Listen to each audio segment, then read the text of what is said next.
여러분, 대한민국은 망할 것입니다. 대한민국은 반드시 망할 것입니다. 한국의 교회 망할 것입니다. 반드시 망할 것입니다.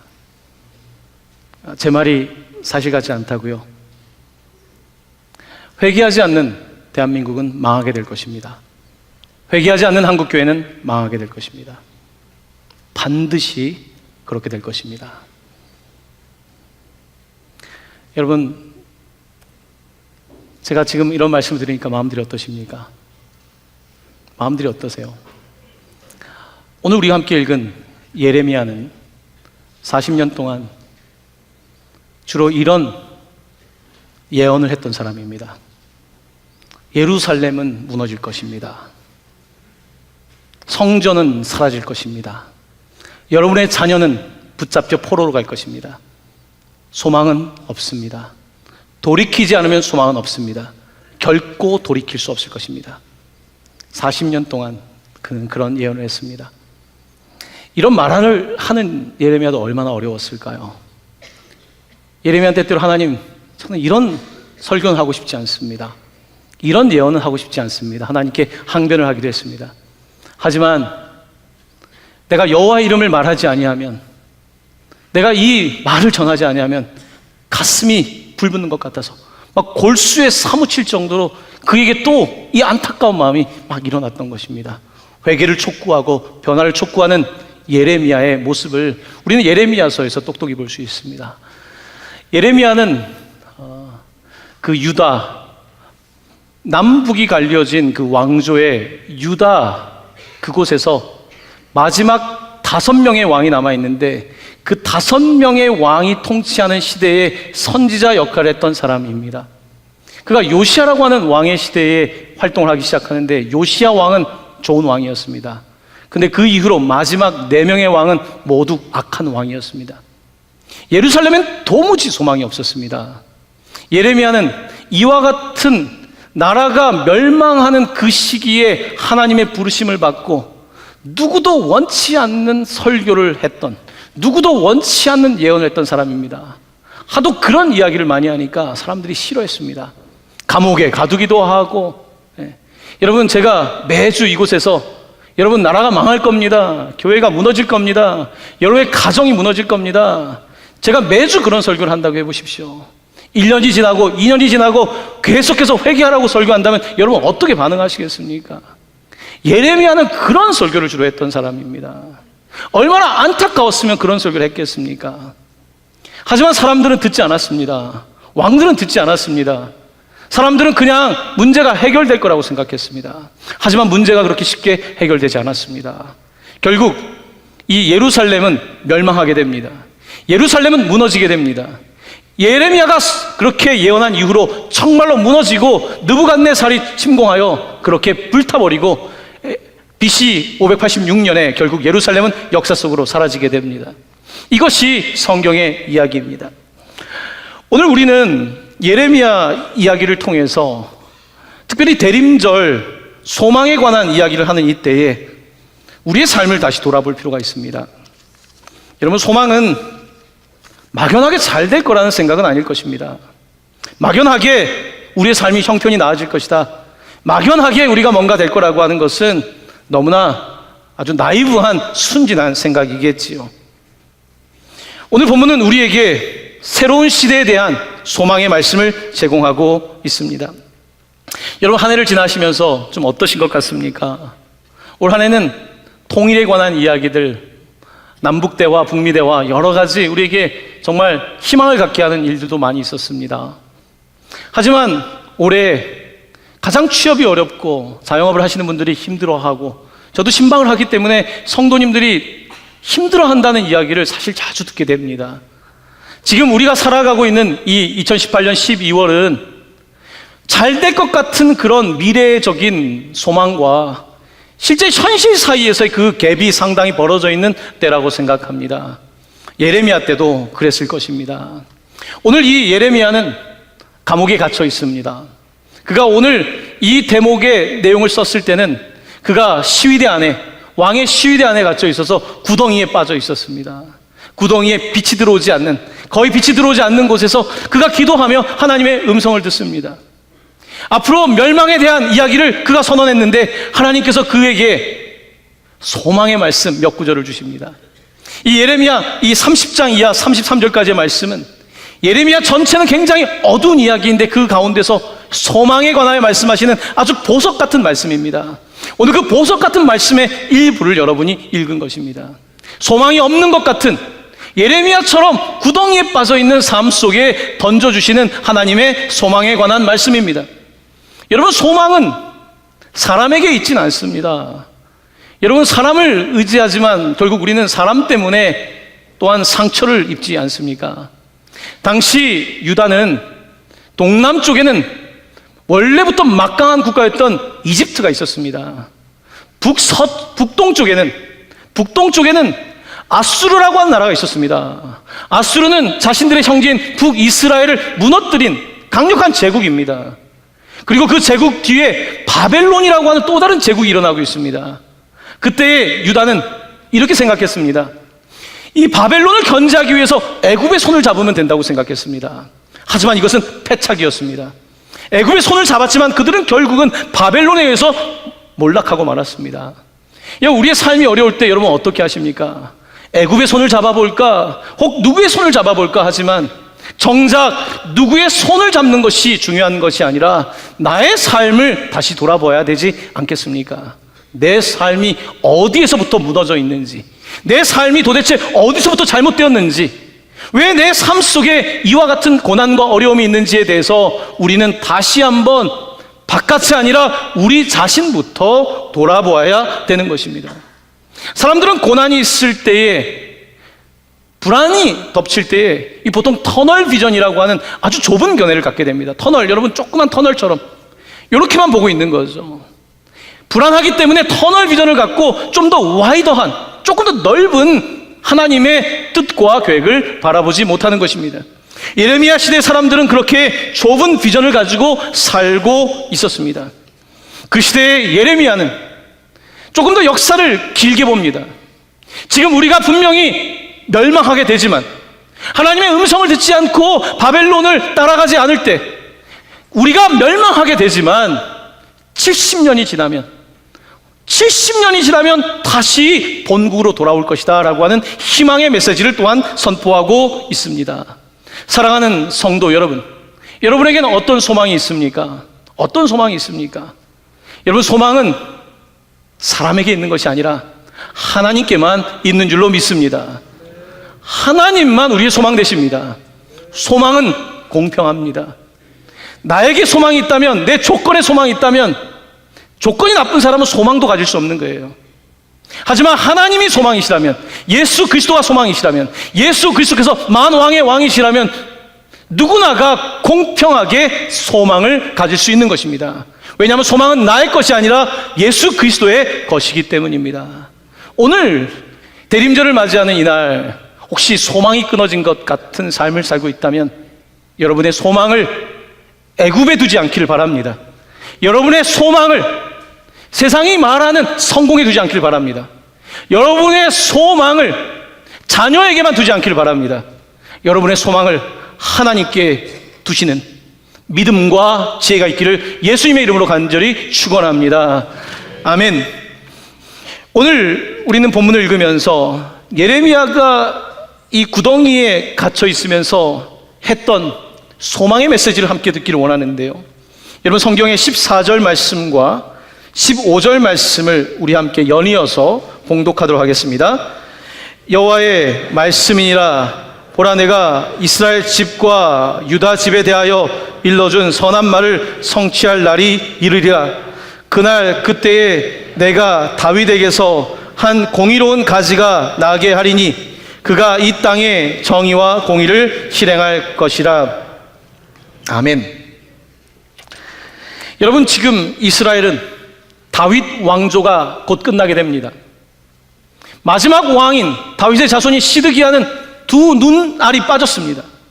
두 눈알을 뺀 상태에서, 눈알을 빼기 전에 마지막으로 자녀들의 고난을 보게 하고 눈알을 뺀 상태로 그를 바벨론으로 끌고 갔습니다. 다윗 왕조는 끝나게 되어 있습니다. 마치 이시조선이 끝났던 것처럼 그렇게 시대는 마감을 하게 됩니다. 5명의 왕을 거치면서. 그러면 도대체 예루살렘에는 무슨 소망이 있을까? 도대체 우리 민족에게 다시 소망이 있을까? 사람들은 반문할 수 있지만 예레미야는 아니다. 반드시 소망의 날이 오는데 그가 선포하는 소망은 이것입니다. 그날 그때에, 하나님이 정한 그날 그때에 내가 다윗에게서, 다윗의 자손 가운데에서, 다윗의 자손 중에, 여러분 다윗의 왕가는 몰락해버렸습니다. 그런데 그 다윗의 왕가 가운데에서 한 공의로운 가지가 나게 하겠다. 여러분 오늘 이 말씀은 누구를 향한 말씀입니까? 예수 그리스도를 우리는 다윗의 자손이라고 부릅니다.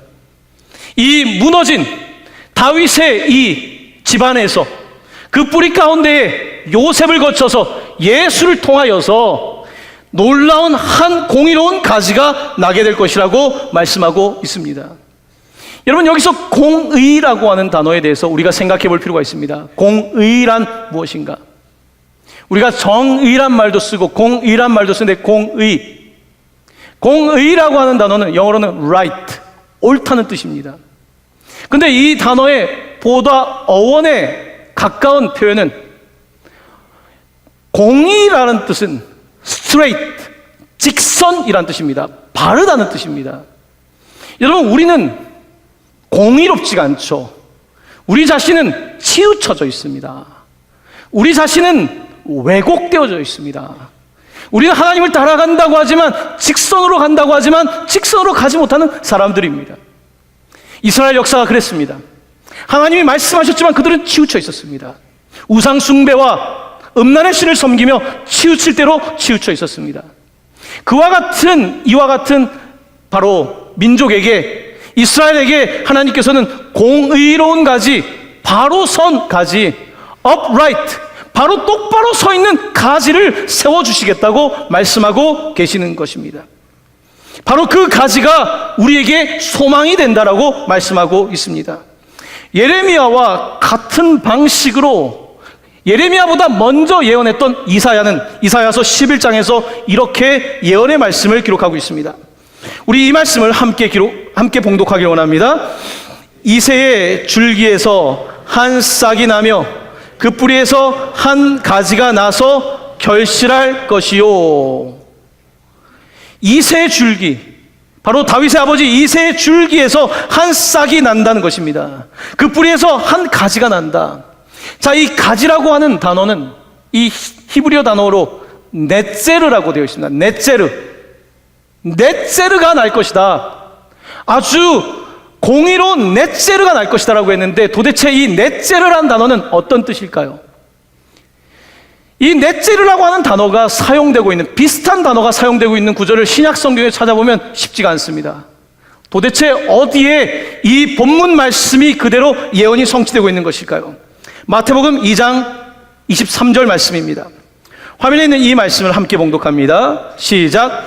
나사렛이란 동네에 가서 사니 이는 선지자로 하신 말씀에 나사렛 사람이라 칭하리라 하심을 이루려 함이러라. 나사렛 사람, 선지자들로 하여금 나사렛이라고 말했던 그 나사렛은 이 넷제르 가지와 관련된 단어입니다. 나사렛은 가지, 다 밑둥이 잘려버린 나무 같은 역사 속에서 공의로운 가지가 난다는 것입니다. 단절된 역사 가운데, 소망이 끊어진 역사 가운데 공의로운 가지가 날 것인데 그를 나사렛 사람이라고 부른다는 것입니다. 바로 그의 이름은 나사렛 예수입니다. 나사렛, 사람들이 무시했던 나사렛, 나사렛은 무슨 선한 것이 나냐고 했던 그 나사렛, 바로 아무도 거들떠보지 않았던 끊어진 것 같은 그 곳에서 공의로운 한 가지가 난다는 것입니다. 그 가지가 세워져서 우리에게 소망이 된다라고 말씀하고 있는 것입니다. 성경은 끊어진 것 같은 역사 속에 소망을 말해주고 있습니다. 도무지 이루어지지 않을 것 같은 그런 역사 속에서 하나님은 소망을 이루고 계십니다. 하나님은 죽은 자도 일으키시는 하나님이시고 죽은 곳에 생명을 불어일으키시는 하나님이십니다. 여러분들에게 이 죽은 가지에서 꽃이 피는 놀라운 예언의 말씀 한 구절을 소개하도록 하겠습니다. 민수기 17장 8절입니다. 화면에 있는 이 말씀을 저와 함께 한 목소리로 봉독합니다. 이튿날 모세가 증거의 장막에 들어가 본즉 레위 집을 위하여 낸 아론의 지팡이에 움이 돋고 순이 나고 꽃이 피어서 살구 열매가 열렸더라. 아멘. 무슨 일이 일어난 거냐면 이스라엘 백성들이 광야 생활을 할 때 모세가 12지파 사람들에게 각각 지팡이 하나씩을 가지고 오라고 합니다. 지팡이에다가는 각자 지파의 대표의 이름을 쓰라고 합니다. 그 가운데 레위 지파, 제사장 지파에는 아론이라고 썼습니다. 그리고 그 지팡이 12개를 하나님의 임재가 있는 그 증거궤, 하나님의 말씀의 궤 앞에 놓습니다. 자, 그리고 하루가 지났는데 놀라운 일이 벌어졌습니다. 12개의 지팡이 가운데 아론의 지팡이에서, 여러분 지팡이에 싹이 날 수 있습니까? 그런데 지팡이에서 싹이 나고 꽃이 피고 그리고 살구 열매가 열렸다고 기록하고 있습니다. 어떻게 이런 일이 벌어지고 있는 것일까요? 성경은 장차 올 메시아에 관해서, 장차 우리 가운데 오실 메시아, 레위 지파의 바로 대제사장이신 바로 예수 그리스도께서 이 땅 가운데 오셔서 그 마른 지팡이 가운데 꽃을 피고 열매를 맺는 것을 말씀하고 계신 것입니다. 성경은 우리에게 소망이 끊어진 삶 속에 역사하시는 하나님에 관하여 끊임없이 말씀하고 계신 것입니다. 또한 모세는 또한 한 가지 흥미로운 사건을 기록하고 있는데요. 이스라엘 백성들이 광야에 있을 때 물이 없었습니다. 물을 얻으려고 갔는데 도착했는데 물이 너무 써서 먹을 수가 없는 거예요. 그 물을 일컬어서 마라라고 합니다. 마라는 쓰다는 뜻입니다. 자, 그런데 그때 또한 이 놀라운 가지의 이야기가, 나무의 이야기가 펼쳐지고 있습니다. 출애굽기 15장 25절 말씀인데요. 화면에 있는 이 말씀 함께 봉독합니다. 모세가 여호와께 부르짖었더니 여호와께서 그에게 한 나무를 가리키시니 그가 물에 던지니 물이 달게 되었더라. 여러분, 출애굽기서에서 쓴물에 이 나무를 던진 이야기를 우리에게 펼쳐지고 있습니다. 마실 수 없는 물이 단물이 된 이야기를 펼쳐지고 있습니다. 오늘 그 이야기는 우리에게 어떤 이야기를 하고 있는 것일까요? 도대체 이 가지는 어떤 가지입니까? 어떤 가지이기에 이 공의로운 가지가 사람들에게 도대체 소망이 되는 것입니까? 이 쓴물에 던져진 나무는 장차 오실 십자가에 매달리신 예수 그리스도를 보여줍니다. 쓴물 같은 인생에, 쓴물 같은 세상에 그곳에 던져지신 예수 그리스도, 한 나무가 던져졌을 때 그곳에 물이 달게 되었다고 성경은 기록하고 있는 것입니다. 여러분, 소망은 여러분과 저에게 있는 것이 아닙니다. 우리에게 소망은 없습니다. 우리에게 아무 소망이 없습니다. 오직 소망은 오늘 이렇게 끊어진 역사 속에 공의로운 가지로 오신 예수 그리스도에게만 있는 것입니다. 우리의 쓴물을 단물로 바꿔주시는 십자가의 예수 그리스도의 능력만이 우리에게 소망이 되시는 것입니다. 오늘 지금 우리 청소년들이 입교와 세례를 하게 되었는데요. 2부 예배 때는 사실은 15명이 입교와 세례를 했습니다. 제가 15명의 사람을 1대1로 15분씩 만났습니다. 저는 이분들과 대화를 하면서 많은 감동과 은혜를 받았습니다. 어떤 성도님은 그동안 삶에 말할 수 없는 아픔을 가지고 살다가 정말 시어머니와 함께 어떻게 교회를 오게 된 거예요. 교회에 소망이 있다고 생각하지 않았습니다. 하지만 이곳에서 예배하면서 시간이 지나가면서 하나님이 자기를 붙잡고 있다는 걸 깨닫고 이제는 그저 멀리 앉아있는 성도가 아니라 주님께 나아가겠다고 와서 자기의 과거의 삶을 나누고 이제 세례받겠다고 이야기를 하는 거예요. 눈물을 흘리며 너무 가슴이 떨리고 나 같은 사람을 붙잡아 주신 하나님의 은혜가 너무 크다고 고백하는 그런 고백을 들었습니다. 교회 온 지 1년도 안 된 자매님과 문답을 했습니다. 어떻게 교회에 와게 됐는지 어떤 분이 자기를 이끌어줬다는 거예요. 그냥 교회를 한두 번 오기 시작했고 그러는 가운데 믿음이 생겨나기 시작했다는 거예요. 여러분, 장성한 사람에서 믿음 갖는 게 얼마나 어렵습니까? 제가 문답을 하면서 1년도 안 된 그 젊은 자매에게 물어봤습니다. 하나님을 정말 믿으세요? 하나님 계시다는 거 믿으세요? 예, 믿습니다. 그냥 예, 믿습니다가 아니라 예, 믿습니다. 자매님은 정말 예수님께서 자매님을 위해서 돌아가셨다는 이 믿기 어려운 사실을 정말로 믿습니까? 예, 믿습니다. 자매님은 성령 하나님이 살아계셔서 오늘도 우리의 삶을 이끌고 있다는 정말 믿기 어려운 이 사실을 믿습니까? 목사님, 예, 믿습니다. 예, 믿습니다. 예. 왜 예, 믿습니다라는 고백을 하는 것일까요? 내 삶에 소망이 없는 자리에 예수 그리스도께 들어오시자 그의 공의로운 가지가 그에게 생명을 주고 있기 때문입니다. 생명이 설명할 수가 없는 거예요. 목사님 신앙생활을 하면서 평안이 생겼다는 거예요. 평강이 생겼다는 거예요. 어디서도 얻어보지 못한 평강이 생기기 시작했고, 목사님 하시는 말씀이 귀에 들려오기 시작했고, 어떻게 기도해야 될지 모르겠는데 기도하면서 하나님이 함께 하신다는 것을 깨닫기 시작했기에 너무나 아직은 어리지만 세례를 받게 되었습니다. 할렐루야. 하나님께서는 오늘 우리의 삶에 공의로운 가지입니다. 공의로운 가지, 정말로 서 있는 가지인 것이죠. 우리의 삶은 온통 삐뚤어져 있습니다. 우리는 바로 설 수가 없어요.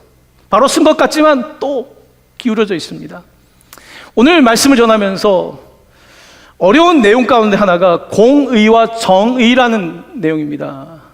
공의, 정의가 굉장히 어려워서 제가 이 말씀을 어떻게 설명을 해야 될지 참 일주일 동안 씨름을 했습니다. 공의라고 하는 것은 영어로는 right, 정의는 영어로 just, 정의롭다, 공의. 이 좀 다르거든요. 이걸 어떻게 설명할까 하면서 제 마음에 그 찬양 가사가 떠올랐습니다. 송명희 시인의 나라고 하는 찬양 가사 있지 않습니까? 송명희 시인은 여러분 잘 아시다시피 1963년에 태어나서 의사의 실수로 뇌성마비가 됐습니다. 여러분, 뇌성마비 아시죠? 아무것도 내 몸을 할 수가 없습니다. 밥도 먹을 수가 없고요. 24시간 따라다녀야 됩니다. 우리 교회도 휠체어를 타신 분들 가운데 뇌성마비이신 분이 있습니다. 여러분, 뇌성마비는 세울 수가 없어요. 스트레이트이 안 돼요. 여러분, 몸을 못 세울 뿐만 아니라 마음은 얼마나 무너져 있었겠습니까? 세울래야 세울 수 없는 그의 인생. 나는 왜 이렇게 태어났을까? 그런데 이 송명희 시인이 17살에 복음을 듣게 됩니다. 뇌성마비인 이 여인이 복음을 듣게 되고 이제 그녀의 삶이 세워지기 시작합니다. 공의의 가지가 세워지는 것이죠. 나는 내 인생을 세울 수 없는데 하나님의 의가 넌 의로운 사람이다. 나는 죄인이고 병자이고 아픈 사람이지만 하나님의 의가 이 여인을 세우기 시작합니다. 자, 그러면서 이 여인은 20살이 되던 해에 이 나라고 하는 찬양, 이 가사를 적게 됩니다. 나 가진 재물 없으나, 이 찬양 아시지 않습니까? 자, 그 가사를 함께 좀 보고 싶습니다. 나 가진 재물 없으나, 나 가진 지식 없으나, 나 남에게 있는 건강 있지 않으나. 여기까지는 팩트입니다. 팩트, 사실. 뇌성마비인 사람의 팩트. 자, 그 다음부터는 이 사실을 넘어서는 또 다른 팩트입니다. 나 남이 없는 것 있으니, 나 남이 못 본 것을 보았고, 나 남이 듣지 못한 음성 들었고, 나 남이 받지 못한 사랑받았고, 나 남이 모르는 것 깨달았네. 이 여인은 나를 세울 수 없었는데 그동안은 세상에 대하여 아마 불평하고 불만하고 신에 대해서 있다면 왜 신은 존재하는지에 대해 또 물었던 그 여인이 예수 그리스도를 만난 이후에 나는 팩트는 그렇지만 그분이 나를 세워주셨습니다. 그분이 나를 세워주셔서 다른 사람에 없는 것이 나에게 있습니다 라고 고백합니다. 그러면서 그녀는 마지막에 놀라운 고백을 합니다. 공평하신 하나님이 나 남이 가진 건 나 없지만 공평하신 하나님이 나 남이 없는 것 같게 하셨네. 그녀의 노래의 가장 중요한 단어는 공평이란 단어입니다. 저희 교회에서도 이 찬양을 자주 하죠. 근데 제가 성도님들 보면은 이 찬양을 참 좋아하시는 것 같더라고요. 특별히 어딜 좋아하시냐면 그 공평하신 할 때, 공평하신 평자에다 얼마나 액센트를 치는지, 얼마나 인생이 불공평하면 그냥 공평하신 할 때는 그냥 있는 힘을 다해서 공평하신이라고 찬양하더라고요. 여러분, 송명희 시인에게 공평이란 뭘까요? 제가 오늘 여러분에게 드리고 싶은 말씀은 이 여인은 공평하다라고 하는 세상의 법률적, 사실적 개념을 가지고 공평을 이해하고 있지는 않습니다. 하나님께서 이 여인을 세워주신 거예요. 공의를 세워주신 거예요. 세울 수 없지만 하나님께서 이 여인을 세워주신 거예요. 공의가 선 거예요. 공의로 주님께서 그 여인을 세워주실 때 그녀는 세상에 이제 정의를 말하기 시작합니다. 하나님은 정의로우십니다. 제 모습이 이렇지만 하나님은 정의로우십니다. 하나님은 공평하십니다. 하나님의 그 의로움으로 변화된 그녀는 세상을 향하여 불공평한 하나님이 아니라 공평하신 하나님, 이 놀라운 사실을 고백하고 있는 것입니다. 오늘 본문 가운데 15절에 보면 예수님께서 이 땅에 오셔서 그가 이 땅에 정의와 공의를 실행할 것이라고 말씀하고 있습니다. 정의와 공의를 실행한다는 것은 어떤 뜻일까요? 여러분, 우리는 주변에 여러분 자신이 여기에 해당될 수도 있을 것 같습니다. 참 이렇게 바른 분 계시죠? 공의로운 분, 아주 대쪽 같은 분, 의로우신 분들, 공의. 하지만 공의만으로 이 땅을 다스릴 수는 없습니다. 내가 옳은 것만으로 되지 않습니다. 정의가 있어야 됩니다. 공의로운 하나님께서는 늘 고아와 나그네와 과부, 압제당하는 이들에 관한 정의를 세울 것을 말씀하셨습니다. 하나님이 공의롭기 때문에 하나님만 의로운 것이 아니라 정의를 만들어 가시는 것이겠죠. 하지만 때때로 우리는 신앙생활을 한다고 하면서 나의 의, 나는 예수 믿고 하나님의 의로움으로 의로움을 받았다라고 생각하고 거기에 머물러 있을 때가 있습니다. 세상의 문제에 관하여, 정의의 문제에 관하여 무관심하게 살아가는 우리의 뻣뻣한 공의로움을 볼 때가 있다는 말씀입니다. 반면에 정의는 있지만 공의롭지 못한 사람들을 봅니다. 세상 속에 정의를 외칩니다. 법적인 정의와 소수와 약자를 위한 정의를 외칩니다. 그런데 정작 자신은 사적인 삶에서 도덕적으로 타락해 있고 자신의 삶에서는 부끄러운 일들을 하고 있는 공의롭지 못한 사람들을 보는 것입니다. 세상의 많은 왕들은 정의를 외치지만 공의롭지 않은 경우를 보게 됩니다. 자, 우리가 기다리는 왕은 어떤 왕이신가? 그는 세상 가운데 그냥 정의를 외치는 왕일 뿐만 아니라 정의를 실현하는 왕이시며 그 자신이 공의로우신 왕이라는 뜻입니다. 그는 그가 옳을 뿐만 아니라 그가 바른 길을 갈 뿐만 아니라 세상이 바른 길을 갈 수 있도록 세상 가운데 자기를 내어주신, 사람들에게 십자가에서 자기를 내어주신 정의로운 왕이기도 하신 것입니다. 사랑하는 성도 여러분, 오늘 우리는 말씀을 통하여 장차 오실 메시아가 누구인지에 대하여 똑똑히 듣고 있습니다. 우리가 단순히 나만 의로운 그리스도인으로 산다면 그것은 세상을 절반만 사는 것일 겁니다. 오늘 우리에게 요구되고 있는 것은 우리의 공의를 넘어서서, 공의로운 가지를 넘어서서 그 가지가 세상으로, 예수 그리스도의 그 의로움이 세상으로 정의로 나타날 수 있도록 우리의 삶을 내어드리는 것, 그에게 접붙임을 받아 우리가 생명의 나무가 되는 것, 바로 이것이 주님께서 교회를 향하여 요구하고 있는 것일 겁니다. 사랑하는 성도 여러분, 오늘 정명희 시인의 노래처럼 먼저는 여러분의 삶 가운데 무너진 삶이 있다면, 삐뚤어진 삶이 있다면 우리 주님께서 다시 세워주시기를 바랍니다. 공의로 세워주시기를 바랍니다. 또한 여러분의 삶이 세워질 때에 또한 세상에 나아가 정의롭게 살아감으로 말미암아 하나님이 기뻐하시는 세상을 만들어가는 우리 성도님 되시기를 예수님의 이름으로 간절히 축원합니다. 아멘.